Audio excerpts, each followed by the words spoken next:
I don't know if the last one, best one here. Maybe. Harris tied for lead going into the final round after 7 under par today. Just kind of just talk us through the day and assess your play. Yeah, I mean, this is one of my first leads I've had going into a Saturday in a while, I think, and I knew I had to keep the foot on the pedal. The wind was not up today. I knew the scores were going to be low, and I knew I had to come out and execute and play well. So I like where my game's at. Made some really good putts today. Made some good 15 or 20 footers that I didn't see yesterday. But I'm excited about them. This first time around the league, chance to win tomorrow. I can't wait for it.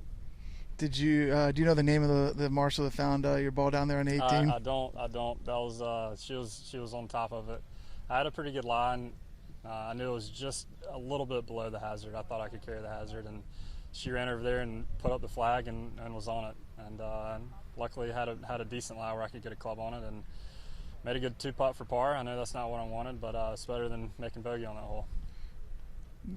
What can you kind of draw on from the past, going in having a co-lead like this going into Sunday? Is there any things you can specifically kind of think about that they've done in the past that may help you tomorrow? Yeah, I mean, even though it's a team event, I feel like I had a pretty good mentality going into the last round of QBE shootout. We were a couple up with Matt, but I felt like we went out there and guns blazing and played really well coming out of the gate. So I feel like I can use that, draw on some of that. I mean, that's still some good golf. Trying to win a tournament is never easy, and I feel like I can draw on that to get ready for tomorrow. I love being in that situation. I mean, this is it's so much fun putting yourself in this position to see what you can do. Bunched up leaderboard.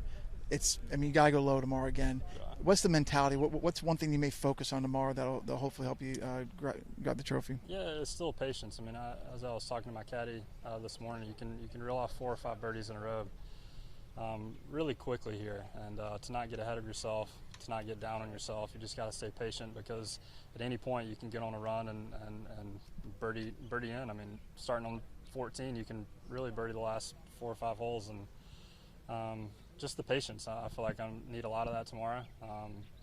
You're always kind of antsy on the final round, but I feel like I've had some really good final rounds the past few tournaments, and can kind of draw on that. Do you really need patience kind of coming out of the gates, knowing that the first, maybe four holes are kind of maybe some of the toughest on this golf course? Yeah, for sure. You don't want to get too ahead of yourself, playing too aggressive. You don't want to get into a habit of trying to make birdie on every hole, because that's when it can slip up and bite you out here. But you get through the first 4, even 1 under, you're in pretty good shape, and then start getting it with coming in the front 9 with a lot of wedges in your hands, and obviously par 5 on number 9. Appreciate it. Thanks. Yeah. You too.